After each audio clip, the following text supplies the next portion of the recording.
Pessoal, boa noite. Eu sou a Vanessa Coelho, do Grupo Espírita da Prece de Lavras. E seguindo o nosso temário, hoje nós vamos tratar de um tema técnico-científico e ele é um tema muito importante, oportuno para os esclarecimentos aqui sugeridos. Nós vamos falar sobre o atendimento espiritual no Centro Espírita. Então, de onde nasceu essa necessidade de explanar esse assunto, de desenvolver esse assunto? No ano 2000, os dirigentes da FEB, eles notaram que a cada 4 pessoas que frequentavam o Centro Espírita, somente uma pessoa prosseguia nos estudos, nas tarefas do Centro Espírita. E isso começou a incomodar as pessoas, uma vez que o objetivo era que as pessoas que lá chegassem pudessem ter mesmo, o seu objetivo alcançado, seja lá qual motivo levasse o indivíduo, um companheiro de caminhada, a um centro espírita. A partir daí nasceu a necessidade, de implementar e intensificar os estudos dentro da abordagem do espiritismo, para que fossem entendidas as reais situações, que levariam as pessoas a não aderirem ao centro. Então, a partir de 2014 até 2017, foi elaborado um documento que a FEB disponibiliza hoje, na pandemia está livremente acessível, para que nós pudéssemos consultar e entender exatamente como que poderia ser abordado o tema de atendimento espiritual no Centro Espírita.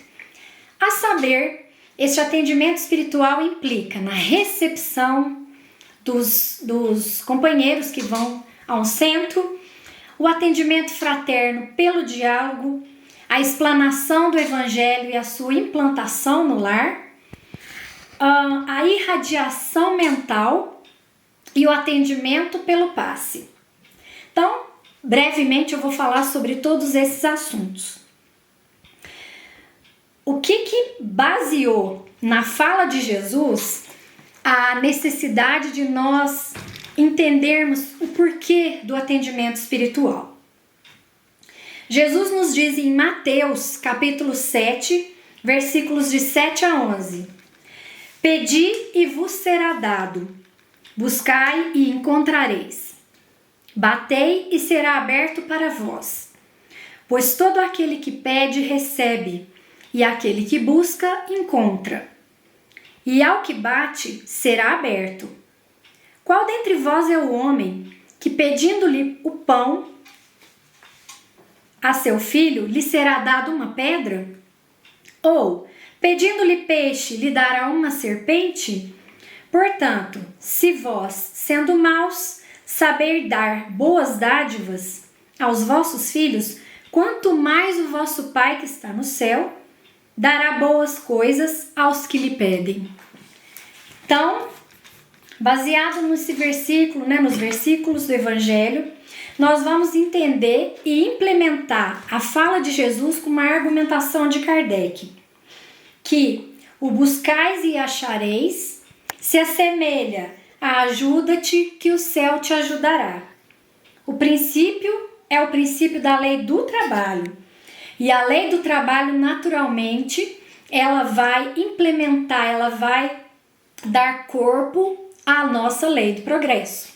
Então é através daquilo que nós encarnados aqui nos dispusermos a fazermos que nós vamos trabalhando em paralelo o nosso espírito. Então, o que envolve especificamente esse atendimento espiritual na casa espírita? Um compromisso moral que o espírito tem para com seu semelhante, para consigo mesmo, não comportar ostentação. Então, a minha ajuda não deve ser divulgada a ninguém. O legítimo amparo não aguarda retribuição. Então, o que se faz dentro de uma casa espírita não tem que ser feito esperando um retorno. E não imposição de condições de auxílio. qualquer companheiro que adentre um estabelecimento espírita, uma casa espírita, deve ser atendido em qualquer necessidade que ali ele venha buscar. Então, a gente não deve fazer nenhum tipo de escolha, nenhum tipo de exceção para receber quem precisa do nosso auxílio lá. Então, no que diz respeito à recepção na casa espírita, que é o primeiro contato que uma pessoa, que ela visita uma casa espírita, ela tem, é a recepção. Bezerra de Menezes nos diz, em 1863, a casa espírita deve ser um local que represente os braços do Cristo abertos e estendidos para envolver os irmãos que ele nos encaminhar. Então, tem 3 tipos de razões doutrinárias para que nós recebamos os nossos irmãos dentro de uma casa espírita. O compromisso de Jesus em recepcionar, porque Jesus sempre foi muito receptivo para com os seus irmãos de caminhada. A caridade para com a doutrina espírita, principalmente o que tem acontecido agora na pandemia, com a impossibilidade da abertura dos templos espíritas e religiosos de uma forma geral. O que nós estamos fazendo, cada casa espírita a seu modo, é fazer com que o evangelho, de alguma maneira ou de outra, chegue até as pessoas que dele necessitam se alimentar. Então, por exemplo, no Grupo Espírita da Prece, nós disponibilizamos, no período da pandemia, as palestras que anteriormente eram públicas, são palestras gravadas, assim como a evangelização infantil e juvenil tem sido disponibilizada. Cada casa está seguindo em conformidade com a sua direção, né, com o dirigente dela, mas priorizando a esse atendimento, assim como o atendimento fraterno pelo diálogo, que também tem sido feito online. Então, a casa espírita, todos nós devemos lembrar que ela é a casa de Jesus. Que todos nós, trabalhadores, ao recepcionarmos alguém que nos visita, que nós possamos trazer o sorriso no rosto, a leveza nos gestos, a simpatia, conduzir qualquer pessoa que chega a uma casa espírita, é conduzida ou deveria ser conduzida pelos seus recepcionistas que estão ali, dentro de uma posição de conhecedores de toda a organização e o movimento e de como a casa espírita é regida, direcionar esse visitante para o que ele precise lá, seja pelo atendimento fraterno, pelo diálogo, seja encaminhar alguém para palestra pública, seja encaminhar alguém para evangelização infantil. Então, esse recepcionista, ele é que ajuda aquele visitante a encontrar o lugar certo ali que ele precisa. Ele precisa ser afetivo, ele precisa ter bom senso, ele precisa entender que ele é o cartão de visitas do centro espírita e na humildade, na gentileza e na paciência, ele consegue transmitir essa tranquilidade e essa emoção para aquele visitante, né? Além dos cumprimentos e boas-vindas, ele deve se dispor a informar quem quer que seja, né? Porque quem que nos procura num centro espírita? Quem perdeu seus entes queridos, quem está depressivo, quem está passando por algum processo obsessivo, quem está passando por uma separação, quem está com conflitos sexuais, passando por grandes provas ou expiações, os idosos, qualquer pessoa que nestas condições ditas ou em outras que eu não mencionei, elas necessitem de um amparo que a casa espírita possa oferecer. Então, com relação à recepção, é esse primeiro momento, a chegada de um novo visitante é através da recepção que ele vai se dirigir às demais atividades da casa. Um outro ponto, uma outra forma de atender espiritualmente uma pessoa é pelo atendimento fraterno, pelo diálogo. Então, é uma porta de serviço edificante da casa. é um local assim em que as pessoas que se perderam em algum momento na vida, elas possam retomar sua marcha. E todos aqueles que se dedicam ao atendimento fraterno pelo diálogo, eles têm, por exercício da caridade propriamente dita, a intenção de ajudar o irmão a retomar a marcha da vida dele, explicando necessariamente, através de princípios evangélicos ou doutrinários, o caminho reto e seguro a ser seguido. Então, os companheiros que realizam o atendimento fraterno pelo diálogo, eles têm uma audiência sem cansaço, eles não ficam apontando o erro, na verdade eles acenam para o erro junto com a pessoa, mas direcionam esse bom caminho para os companheiros da seara e são ajudantes que estão ali, por exemplo, no Grupo Espírita da Prece, dispostos em duplas. Nós lá na Casa Espírita, no GEP, nós realizamos o nosso atendimento fraterno pelo diálogo sempre em duplas, num ambiente que a pessoa tem uma certa privacidade, lembrando que ali não é um confessionário, não é um consultório psicológico. A condução do diálogo ali é sempre orientada pelo Evangelho e pela doutrina espírita. Então, um pré-requisito para um bom atendente é literalmente alguém que periodicamente realize as suas preces, que tenha um interesse sincero e genuíno pelo irmão de caminhada, equilíbrio emocional, ele saber ajudar-se, porque eu não consigo ajudar alguém sem me ajudar inicialmente, e ele conhecer realmente a doutrina. O ajudante, ele deve seguir alguns pontos, Nunca prometer uma cura para aquela situação, recusar uma gratificação. Muitas vezes a pessoa sai dali muito aliviada, ela quer reconhecer aquele feito, dando alguma coisa, e a gente não está autorizado a aceitar, porque não precisa. Evitar as opiniões pessoais, não interferir num tratamento médico. Então, todo atendimento fraterno pelo diálogo, se for, por exemplo, para uma doença, ele não deve, o ajudante não deve colocar que ele deve parar os tratamentos, ter uma fala simples, de compreensão fácil, não doutrinar espíritos, não atender mediunizado e não informar para a pessoa que aquilo é mediunidade. Até porque um bom pré-requisito para um ajudante, ele precede, um bom ajudante precede de estudo. Ele vai fazer o seu atendimento baseado em estudo. Então, pelos estudos, o que a doutrina nos diz?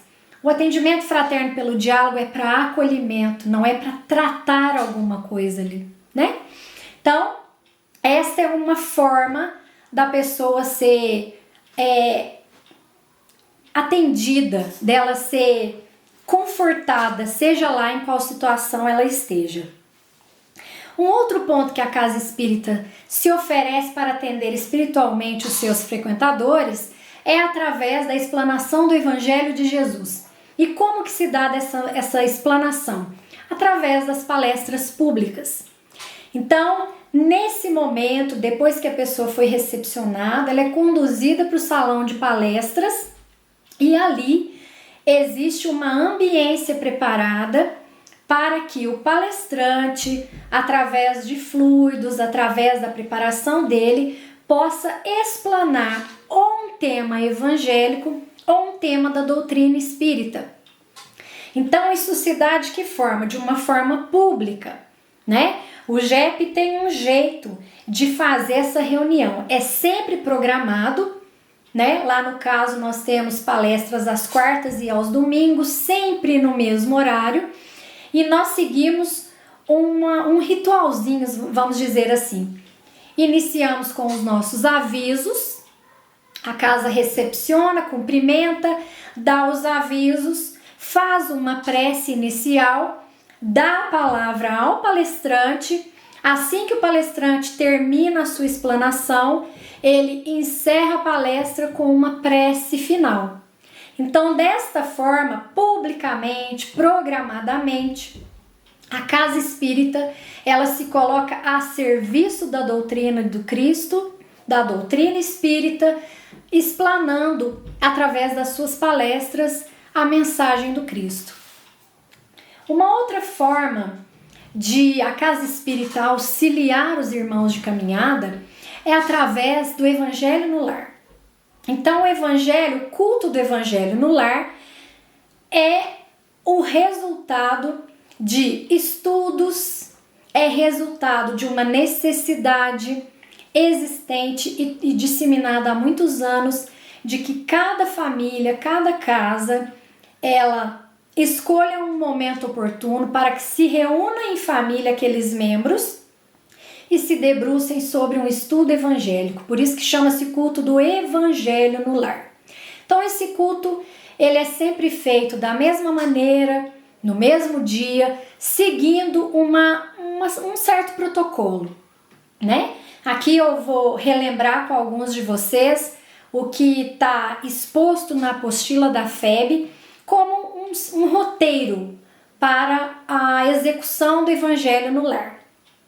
Então, com o objetivo de iluminar, de trazer paz e sustentação e proteção para sua casa, além disso, todos aqueles que realizam o Evangelho no lar estendem essas bênçãos e essas benfeitorias para a circunvizinhança. Não só a nossa casa, quando realizamos o Evangelho no lar, ela recebe as bênçãos, como os nossos vizinhos também.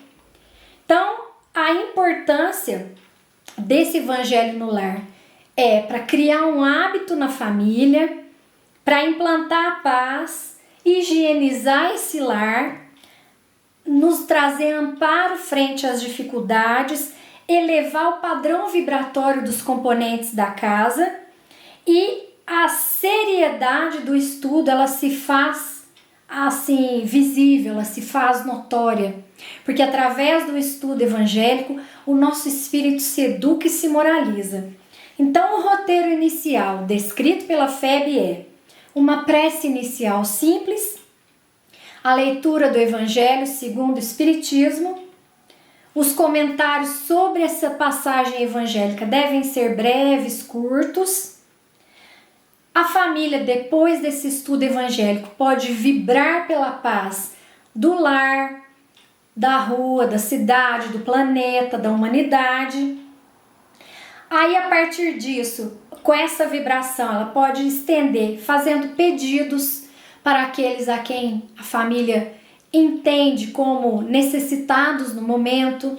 Então, no nosso caso, ultimamente, o que nós mais temos pedido é pelo conforto em decorrência da pandemia, seja para aqueles que estão passando problemas, os que estão perdendo seus entes queridos e aqueles que estão à frente do enfrentamento, dessa doença. Aí, finalizando esses pedidos, encerra-se o culto do Evangelho no lar com uma prece. Se houver crianças em casa, é importante também destinar um período do Evangelho no lar para as crianças, de preferência no início do culto no lar, para que a criança não atrapalhe todo aquele momento familiar de sustentação evangélica, de sustentação de uma vibração mais elevada. Então, faça com as crianças primeiro, depois essa criança pode ir para as atividades dela e o restante da família continua. O grupo espírita da prece, no que diz respeito à implantação, porque aqui eu disse que um dos atendimentos é o Evangelho no lar e a sua implantação.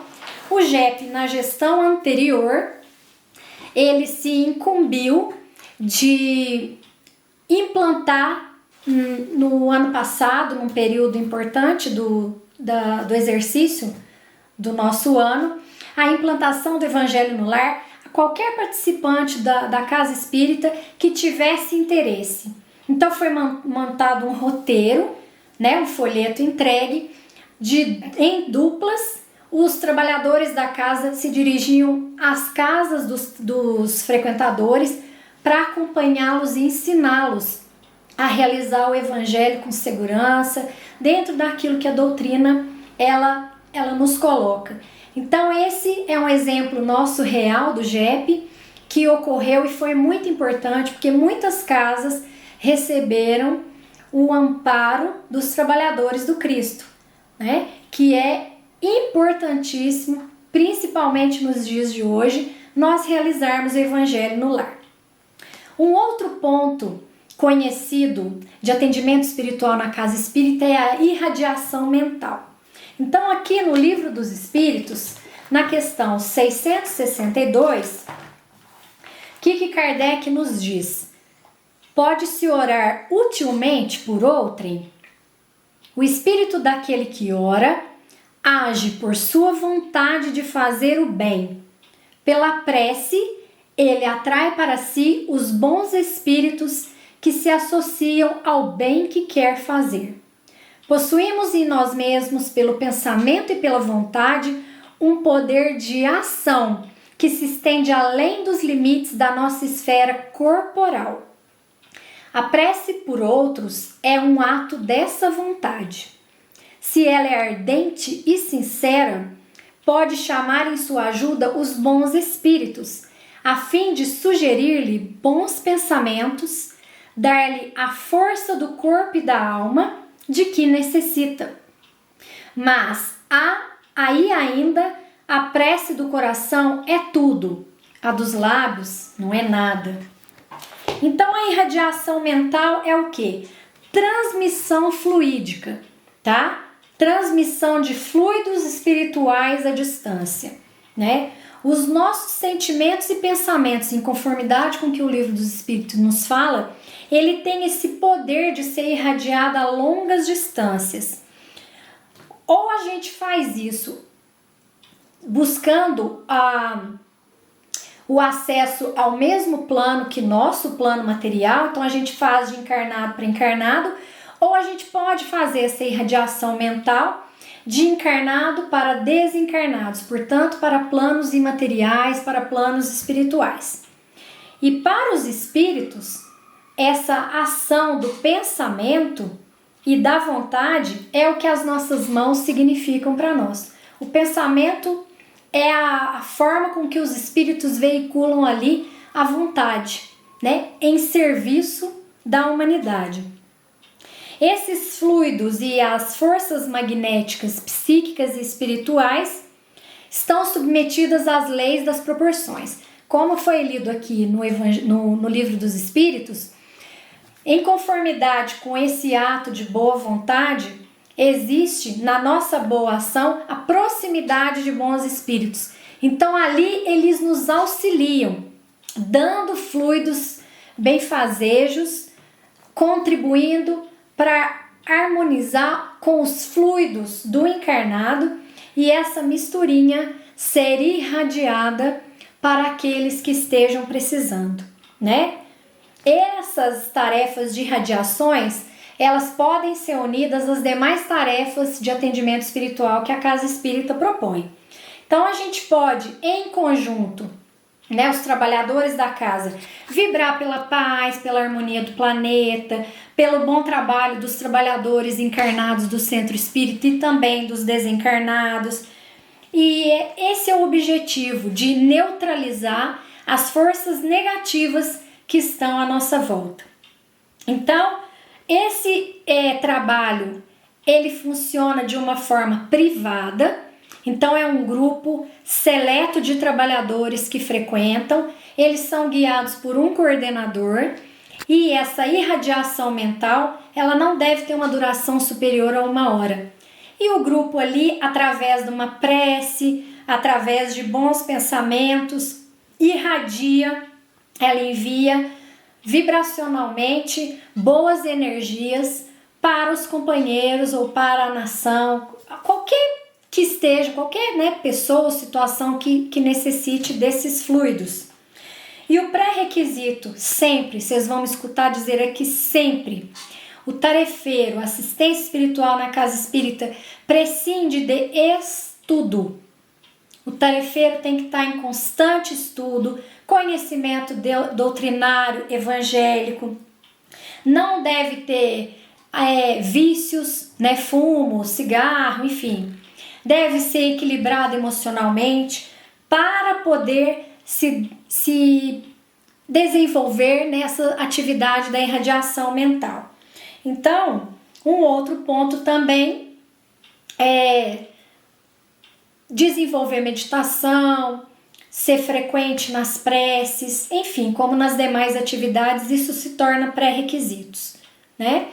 Então, a irradiação acontece com uma leitura prévia, a prece inicial, as vibrações e uma prece final. Por último aqui, nós vamos falar sobre o passe, né? O passe dentro da casa espírita como uma grande âncora, né? Um grande serviço prestado a qualquer companheiro que frequente uma casa espírita, né? Então, o Emmanuel nos diz, através da psicografia do Chico, que o passe é uma transmissão de uma força psíquica e espiritual, dispensando qualquer contato físico na sua aplicação, né? Isso está escrito no Consolador, na página 45, o que diz respeito a passes. Então, em geral, o que acontece na casa espírita, sem me alongar muito com as questões do passe, é a junção de fluidos magnéticos, fluidos do passista, associado aos fluidos dos espíritos que trabalham ali na cabine de passes, para que ambos sejam misturados e destinados a serviço daquele companheiro que foi lá buscar a assistência. Tem dois pontos que são muito importantes para que o passe aconteça, né? Uma profunda atitude de devoção do passista, né? Que ele deve ser bem cauteloso, analisar atentamente todos os requisitos de preparo. Então, um companheiro que ele torna-se um médium passista, ele vai prescindir da prece, do estudo evangélico, ele vai estar saudável, porque não tem quem possa ajudar necessitando de ajuda, ele vai fazer uma dieta especial naquele dia, ele vai se abster de atividades sexuais, então ele está preparado para aquele trabalho. E é um trabalho de uma doação intensa. Por quê? Porque no que diz respeito aos fluidos magnéticos, o próprio passista, ele doa fluidos pessoais, fluidos dele, que eventualmente, posteriormente, precisam ser repostos. Mas é uma tarefa de grande auxílio e de grande resultado dentro da casa espírita.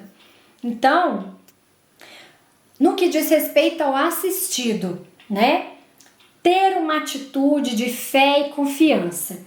Então aqui eu vou trazer um trechinho, né? Eu vou contar para vocês um trechinho do livro Nos Domínios da Mediunidade, no capítulo 17, tem uma passagem em que o Hilário, quando ele está explicando para o André Luiz as questões do passe, e ele usa para isso dois médiuns, né? A Clara e o Henrique, que vão dar o passe, cada um individualmente em duas pessoas. E aí André Luiz observa que tem uma mulher que está numa atitude assim estranha de recebimento. E aí o Hilário pergunta, tá vendo aquela atitude daquela mulher? Aí o André Luiz diz, sim, estou vendo. Ele fala assim, aquela mulher não vai receber tudo na totalidade do que o passe pode ser destinado, porque ali falta fé e confiança no trabalho. Então, ao assistido, ao receptor do passe, cabe o quê? Postado ali, né, na maioria das vezes nas casas espíritas, esse passe é realizado com o assistido sentado. Além de estar sentado, é uma atitude de confiança e recepção, tanto naquele médium passista que está ali à sua frente, quanto na preparação do ambiente e na disposição que os espíritos amigos, os espíritos que trabalham na casa espírita, dispõem para destinar aquela pessoa. E isso, como que é feito? Simplesmente com a imposição de mãos, né? O aplicador, né, o esquema básico do passe na casa espírita, ele se dá de que forma? O aplicador, ele vai elevar seu pensamento, ele vai iniciar com suas preces e nós temos um esquema, que é um esquema básico, que o passista ele passa por essas etapas para poder realizar o passe. Então, o aplicador do passe, ele vai começar a elevar o pensamento, se manter em prece e efetivamente destinar a sua vontade de servir ali naquele momento. O recebimento da energia pelo assistido, ele vem por meio dos chakras, né? Nós temos os chakras aí dispostos em conformidade, muitas vezes, com órgãos nossos. E esses chakras, eles recebem essa energia fluídica que vem dos passes.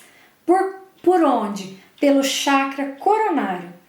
Esse chakra aqui, que é um chakra de vibração de frequência muito elevada, ele é o que vai organizar a forma como a distribuição fluídica vai acontecer. Então, é através da imposição de mãos aqui no chakra coronário que essa energia vai ser destinada. Ali existe uma conjugação de fluidos do médium com fluidos dos espíritos. Essa mistura que vai ser administrada ali no corpo do assistido, né? E essa transmissão se dá pela imposição de mãos e não precisa nem de grandes movimentos, já que esse chakra ele é o responsável por receber e desenvolver ali a energia para onde precisa, não precisa deslizar o corpo, pelo corpo do assistido, as mãos, para que a energia flua. Até o Aulus, no livro Os Domínios da Mediunidade, né, numa fala com André Luiz, ele fala que o estudo é altamente necessário. Na hora que o passista ele vai realizar isso, através do estudo frequente, ele consegue realizar um bom trabalho. É assim que Aulus diz para André Luiz, né? Que é essencial continuamente o passista ele se debruçar nos estudos doutrinário evangélicos. Então, pensando aqui já na finalização da minha fala e refletindo aqui junto com Emmanuel mais um pouquinho, que nós precisamos observar. É necessário cristianizar a humanidade. A afirmação não padece dúvida. Entretanto, cristianizar na doutrina espírita é raciocinar com a verdade e construir com o bem de todos, para que, em nome de Jesus, não venhamos a fazer sobre a terra mais um sistema de fanatismo e negação. Essas são palavras de Emmanuel, psicografada por Chico Xavier no Reformador, em 1961. Então, a responsabilidade que a doutrina espírita tem da disseminação da mensagem de Jesus, incorporados esses novos conhecimentos, essa nova maneira de ver tudo, é de alta responsabilidade para aqueles que se detenham na tarefa de continuar e dar prosseguimento à mensagem de Jesus. Eu espero que tenha ficado um pouco mais claro para vocês sobre o real papel da assistência espiritual na casa espírita, e estamos aqui juntos para quaisquer dúvidas, para quaisquer esclarecimentos. Vocês podem nos procurar e fiquem à vontade para maiores esclarecimentos. Espero que todos fiquem bem, com a paz de Jesus, alimentados pelo Evangelho sempre, pela prece, e que sigamos com fé, hoje e sempre. Que assim seja.